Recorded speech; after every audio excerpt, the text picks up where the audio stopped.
Жол апаты жыл сайын мыңдаған адамның өмірін жалмап отыр. Жуырда Қарағанды мен Балқаш арасындағы тасжолда бір отбасының 7 адамы түгел көлік ішінде жан тәсілім етті. 2024 жылы Қазақстанда 31 мыңнан астам апат тіркеліп, 2,5 мыңға жуық адам қаза тапқан.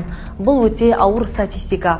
Қазір көлік министрлігінің автомобиль жолдары комитетінің тапсырмасымен Қазақстан жол ғылыми зерттеу институты жол қозғалысы қауіпсіздігінің ұлттық стратегиясын әзірлеп жатыр.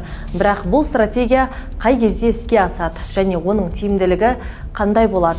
Ұлттық стратегияның мақсаты апаттарды 30%-ға азайту делінген. Қағаз жүзінде жоспар жасалып жатқанымен нақты шаралар әлі көрінер емес. Жолдағы қауіпсіздікті қамтамасыз ету, дұрыс белгі қою, жолдарды уақытылы жөндеу әлі күнге кешігіп жүзеге асады.